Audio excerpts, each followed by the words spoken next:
Now I know it's been a minute since my last video that I've done like this. I'm sorry from the bottom of my heart, but I do have a really good topic for you guys today for today's video, and that is how to travel to Palawan.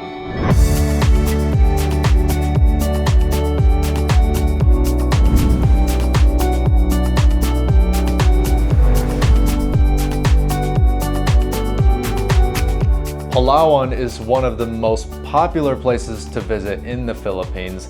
It is this large strip of land that's to the west in the Philippines, and it's known for its beaches, its ginormous rock formations, its nightlife, its heritage, its crystal clear waters, and just the amount of adventures you're gonna find yourself doing on a daily basis. So getting to Palawan is pretty straightforward for the most part. It all just kind of depends on which place you're going to first. El Nido has an airport, Coron and also Puerto Princesa also have airports as well, which you can fly into from Cebu City. And ticket prices are relatively inexpensive if you book them in advance. I would recommend booking those tickets like at least 2 to 3 months in advance, at least. And some of the popular airlines that fly into there are Philippine Airlines, Cebu Pacific, and also Air Asia as well. Palawan is also known to have a little bit less humidity than the other provinces. Even though it's still hot, it's dry, so the humidity doesn't really get to you as much. For this video, I'll be going over 4 locations that I visited in Palawan that are considered to be the most popular. And also, you just get the best bang for your buck here. The first one is Coron, which is known for its ginormous rock formations, its snorkeling, its secret beaches. Then you have El Nido, which also has incredible island hopping options, but you also have huge beaches, you have an incredible nightlife scene. And then you have Puerto Princesa, which is a huge city, and it's known for obviously its UNESCO World Heritage Site, which is the underground river. And then you have a lesser known location that is currently developing, which is called Balabac, which is actually on the south tip of Palawan. So let's talk about Coron first. So first you fly into Coron and then you can stay wherever you want in the mainland. I would recommend booking at least around 2 nights here. What I did personally was just book 2 nights. So you spend the night in Coron town, wake up really early, and then do one of your tour packages. There's many different tour options that you can do, and those island hopping tours take you straight into Coron Island. Now, Coron Island is probably one of the coolest things you will ever see. I mean, the limestone rock formations are a lot bigger in person than just these clips right here. It's one of those things you see pictures of, but then when you see in person, you take off your sunglasses and you're like, wow. Not to mention the water is crystal clear, and so it makes it ideal for snorkeling and kayaking. Here, depending on what tour you take, you'll find the Barracuda Lake, Twin Lagoon, Kayangan Lake, and Sunset Beach. Trust me, it is so worth it to go. And now let's talk about El Nido. El Nido is kind of known to be like a big hotspot for foreigners, vloggers, and digital nomads because it has a very unique vibe. It's very laid back. And not to mention, it's just so beautiful. You have a lot of rock formations, kind of like Coron, but these ones are a lot bigger and a lot more expansive. To get to El Nido, you can either fly or you can take a van that goes from Puerto Princesa, drives 5 to 6 hours all the way up to El Nido. You have 4 different tour options. So there's A, B, C, and D, each one kind of featuring different areas. We had our own private tour with a resort that we were with, which I'm gonna go over in a second, but I would personally recommend doing Tour A and Tour B. Those probably have the best options, where you will find 7 Commandos Beach, Snake Island, and the Big Lagoon. In El Nido itself, you have a few beach options. So you have the Nakpan Beach and you also have Leo Beach as well. Both beaches are humongous and they have restaurants, local cuisine and stuff like that. And they are the perfect day trips for just sitting by the beach and getting a tan basically. At Nakpan Beach, you will also see one of the best sunsets, the craziest sunsets of your life. When you're in El Nido, you can also stay at a hotel or even a hostel. I actually recommend the Friends Hostel. Their experience was amazing. The people that were there were really nice and inviting. The staff members treated us so well. It literally felt like we were staying in a resort, but it just happened to be a hostel. It's a great way to make connections too. El Nido is also home to the infamous Hawaiian Island Resort, which is one of the best 5-star resorts in the world. It has an island of its own, and each room has its own little hut, some having their own pool attached to it as well. And the staff members treat you like royalty, man. The food is unbelievable as well. It is one of the coolest experiences I've ever had. So if you have the money, definitely check out the Hawaiian Island Resort. In El Nido, I would honestly recommend at least 3 to 4 nights here. Up next on the list is Puerto Princesa, which you can actually fly into from Cebu.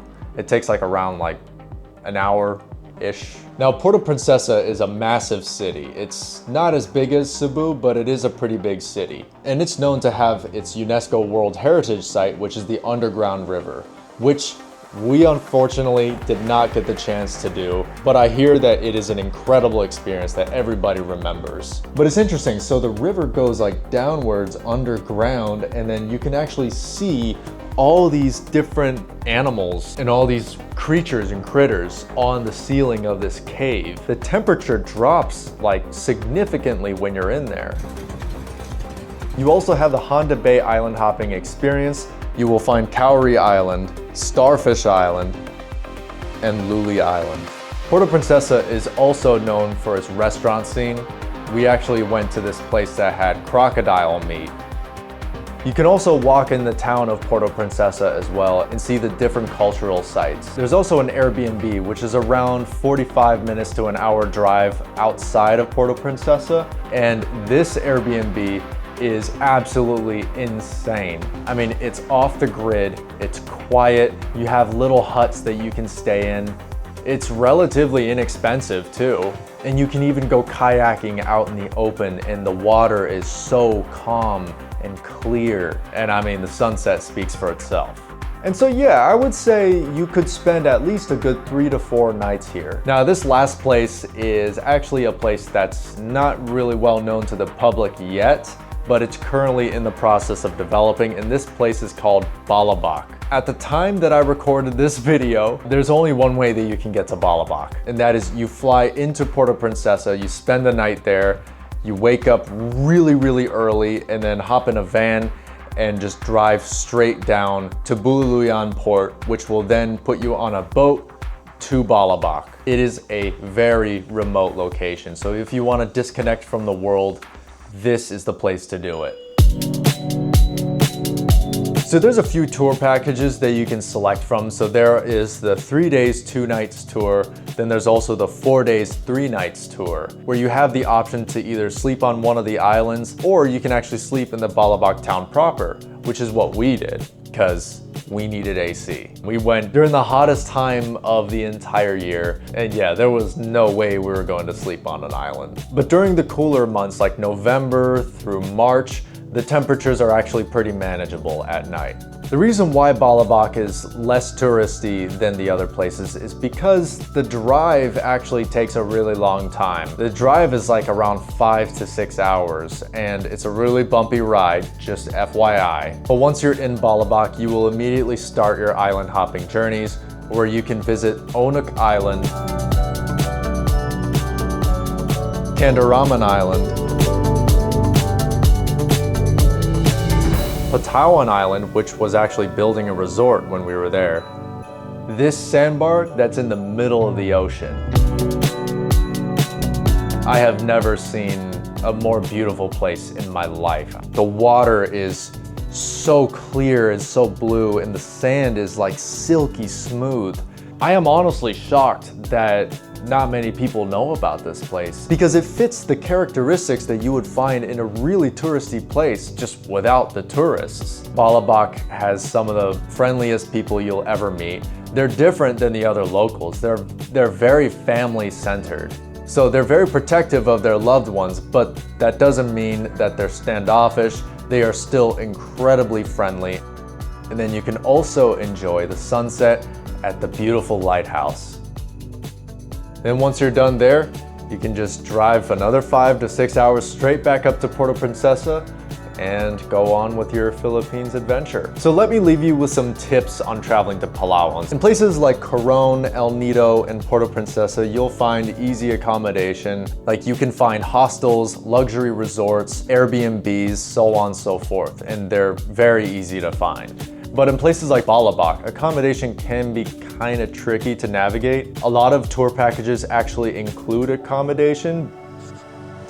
Hey guys, just wanted to hop on real quick and say something that I forgot to mention in the video. So basically, when I say that there's limited accommodation options in places like Balabac, what I mean is that your tour package does offer accommodation, but you sleep on an island in like a little hut, and so it's kind of like a glamping type of situation.